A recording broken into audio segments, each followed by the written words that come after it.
Doctor जो होते हैं भगवान के स्वरूप होते हैं और बता दें कि डॉक्टर एक मरीज का ही इलाज नहीं करता है। जब डॉक्टर अपने पे आ जाता है तो जो समाज में फैली कुरीतियां हैं या फिर जो क्षेत्र में फैला भ्रष्टाचार है उसका भी इलाज बखूबी करना जानता है। बता दें कि इसी कड़ी में हमारे साथ जनसुराज के कद्दावर नेता और साथ ही साथ गोपालगंज जिले के प्रतिष्ठित व वरीय चिकित्सक हमारे साथ डॉक्टर शेखर सिन्हा जी हैं। डॉक्टर शेखर सिन्हा जी का स्वागत करेंगे और फिर इनसे विभिन्न मुद्दाओं पे चर्चा करेंगे। बहुत बहुत स्वागत है। धन्यवाद। सबसे पहला सवाल हम आपसे यही करेंगे कि आपकी जो सेवा की कड़ी रही है वो करीब 55 सालों से यहाँ पे आपका क्लिनिक एक स्थापित है और अगर टॉप 5 की अगर लिस्ट जारी की जाए तो उसमें भी एक आपका टॉप पे स्थान रहता है। अगर किसी को भी कोई दिक्कत होती है तो उसकी जुबान पे यही चीज़ आता है कि शशि शेखर बाबू से दिखा लेते हैं। ठीक है, अचानक से आप मूड बनाते हैं कि राजनीति में आते हैं और राजनीति में आके भी मरीजों का तो इलाज करते ही हैं, लेकिन जो हमारा गोपालगंज मरीज है इसका भी इलाज करते हैं। अचानक एक कैसे मतलब प्लान होता है? पहले से प्री प्लान होता है या अचानक से मूड बनाते हैं कि राजनीति में आना चाहिए हमें? नहीं, प्री प्लान तो नहीं था। ये प्रशांत जी जब आए, प्रशांत जी का कुछ विजन है बिहार को बदलने के लिए जी, उसको हम देखे और उससे हम सहमत हुए कि हाँ ये आवश्यक है। बिहार में स्वास्थ्य सेवा को बदलना, एजुकेशन को बदलना, रोड्स है और सब चीज़ों को बदलना आवश्यक है। तो हमें लगा कि ये कहावत है कि अकेला चना भार नहीं फोड़ता है, तो प्रशांत जी अकेले क्या करेंगे, हम लोग को उनके साथ कंधा मिलाना चाहिए। बिल्कुल। और अपना जो हमारा उसमें दे सकते हैं हमको देना चाहिए और यही सोच के हम इसमें आए।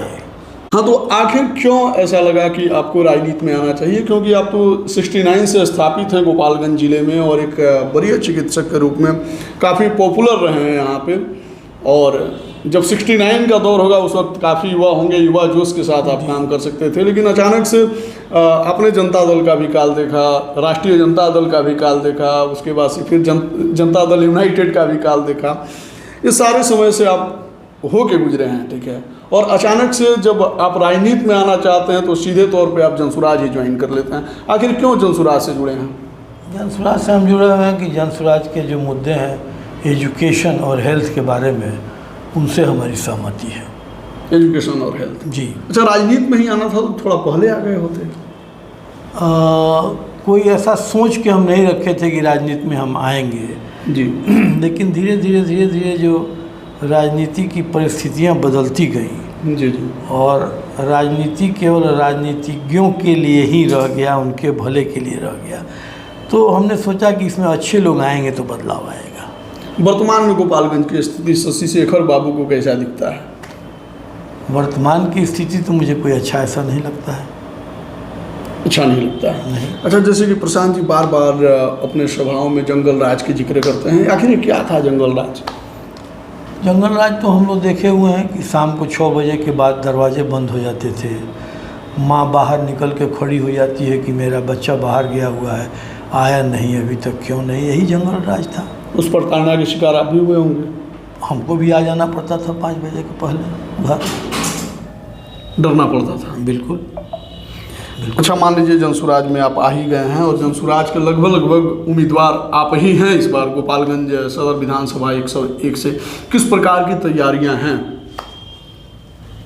देखा जाए उसके बारे में मैं यही कह रहा हूँ सब किसी से कि प्रशांत जी हमको जो भी जिम्मेवारी देंगे उसको हम बखूबी निभाएंगे। बिल्कुल। प्रशांत जी चाहते हैं कि गोपालगंज से मैं लड़ूं तो मैं लड़ूंगा, और प्रशांत जी का जो विज़न है उसके साथ मैं लड़ूंगा, स्वच्छता के साथ लड़ूंगा। जी जी। और आप कहेंगे कि सो आप इसमें लड़ रहे हैं तो आपका बल क्या है भीतर से? बिल्कुल, मेरी ईमानदारी। और ये लोग जानते हैं कि जनता के प्रति, लोगों के प्रति, अपने पेशेंट्स के प्रति में अगर मेरी ईमानदारी है तो आपके, उनके सब के प्रति मेरी ईमानदारी रहेगी, क्योंकि ईमानदारी एक चरित्र है। ऐसा नहीं कि एक जगह वो बदल जाएगा दूसरी जगह ठीक हो जाएगा।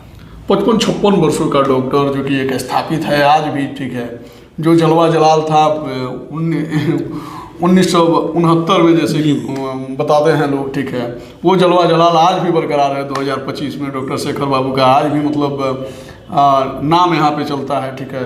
एक मेडिकल के क्षेत्र में एक अपनी दबदबा है, लोग यहाँ पे आते हैं और ठीक होके जाते हैं, ठीक है। ये विश्वास क्या राजनीति में भी कायम रहेगी? बिल्कुल, जितनी ईमानदारी से मैंने डॉक्टरी किया है उससे बिल्कुल कम ईमानदारी से मैं राजनीति भी नहीं करूँगा।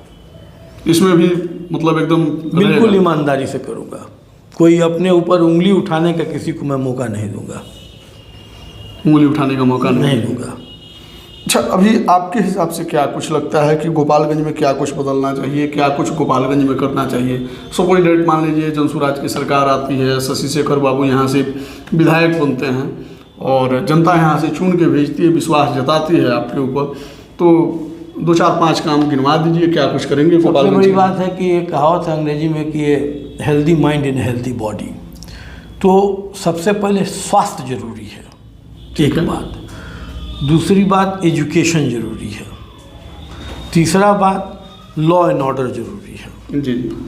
और चौथा बात यह है कि गोपालगंज का विकास, जी। गोपालगंज का सर्वांगीण विकास, रोड भी बनना चाहिए, पुल पुलिया भी बनना चाहिए, बच्चों के लिए स्टेडियम बनना चाहिए, सब बनना चाहिए, सब होना चाहिए। एक चीज़ करने से तो नहीं होगा। रात को अंधेरा हो जाता है, लोग चलने में डरते हैं, 2 बजे जो बस से उतरता है वहीं बैठा रहता है कि सुबह होगा तो घर जाएंगे। इन सब चीज़ों को बदलना चाहिए। जब तक आप राजनीति में नहीं आए थे जी, जब तक आपने किसी दल को ज्वाइन नहीं किया था, तब तक शशि शेखर बाबू के ना मात्र विपक्ष में लोग थे, लेकिन राजनीति में आने के बाद से राजनीतिक प्रतिद्वंदी कई हो जाते हैं, ठीक है जी।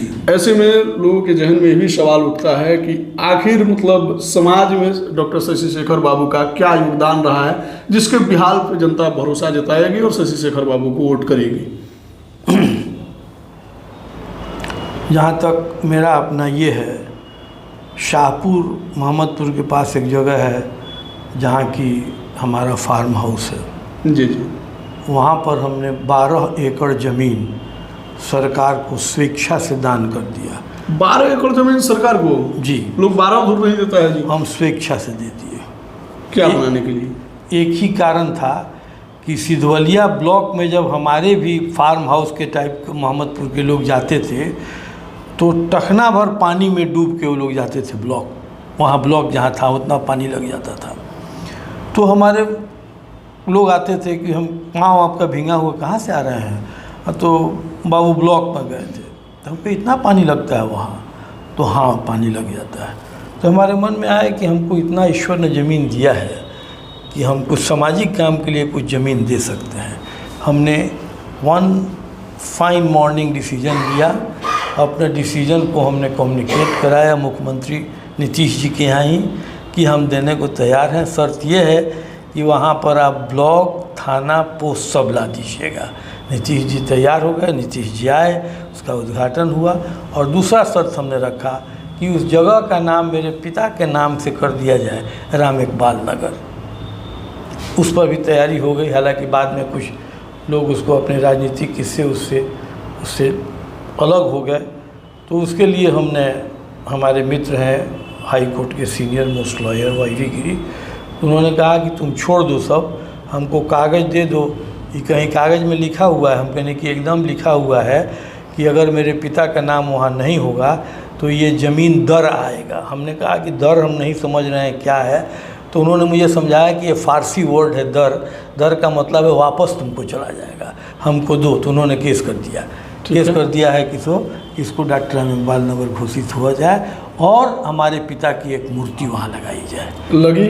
नहीं, अब केस सब फाइनल हो जाएगा, हम समझते हैं 1 महीना के अंदर, और लगेगा, निश्चित लगेगा। और राम इकबाल नगर तो घोषित हो ही गया है ऑलमोस्ट। अच्छा, सो कोई डेट मान लीजिए मूर्ति नहीं लगती है और कागजी तौर पे अगर उसका नाम राम इकबाल नगर नहीं रखा जाता है तो क्या शशि शेखर बाबू अपना ज़मीन वापस ले लेंगे या फिर? नहीं, ज़मीन हम वापस क्यों लेंगे? नहीं लेंगे। हाई कोर्ट है, सुप्रीम कोर्ट है, हम उसको करवा के रहेंगे। चूँकि एक दस्तावेज है, सरकार ने हमको साइन करके दिया है डिस्ट्रिक्ट मजिस्ट्रेट गोपालगंज के द्वारा कि इतना ज़मीन हम इतना बीघा इतने रुपये का इनसे ले रहे हैं। अगर राम इकबाल नगर नहीं घोषित हुआ तो ये ज़मीन इनको दर आएगा। तो ये तो डिस्ट्रिक्ट मजिस्ट्रेट में गवर्नमेंट गवर्नर सब वेस्ट करता है। जी जी। तो उस समय के गवर्नर का वो जो एथी है हमारा डॉक्यूमेंट है, दैट इज वो हमारे और गवर्नर और बिहार के बीच का जी। ये है उसमें तो हो जाएगा।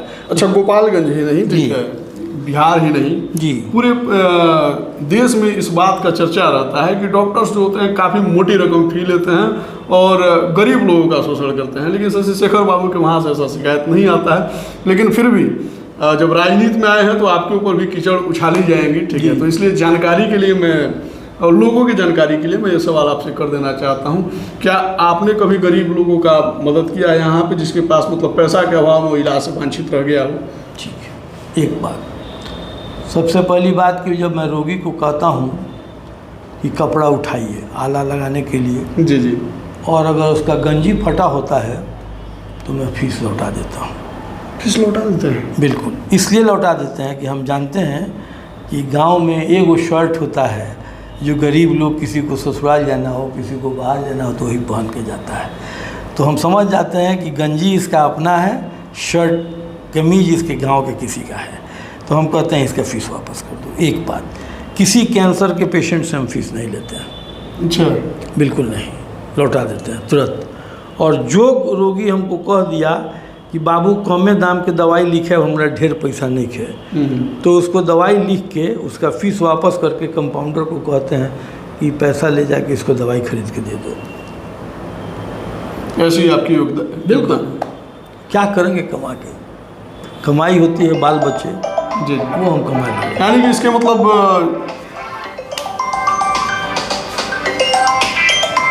ज़्यादा समय नहीं लेंगे।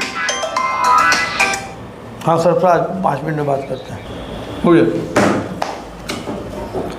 यानी कि इनकी बातों से तो जग जाहिर हो गया होगा इस बात का कि डॉक्टर साहब सिर्फ पैसे कमाने के लिए नहीं, इन्होंने कुछ ऐसे नाम कमाने के लिए, कुछ ऐसा धर्म कमाने के लिए, कुछ ऐसा कर गुजरने के लिए राजनीति में आ रहे हैं जिससे इनके ना होने के बाद भी इनके नाम का लोग एहसास रखें, अपने अंदर जिंदा रखें, और ऐसा करने के उद्देश्य से डॉक्टर साहब जो है राजनीति में आए हैं। वरना आज के डेट में लोग 15 इंच के लिए मारामारी कर लेता है जी, 15 एकड़ कौन देता है जी। तो यानी कि स्वस्थ राजनीति करने के लिए डॉक्टर साहब राजनीति में आए हुए हैं। तमाम वार्तालाप पे आप सभी को क्या कहना है कमेंट सेक्शन में लिखिएगा। मिलेंगे फिर, तब तक के लिए धन्यवाद, बहुत धन्यवाद।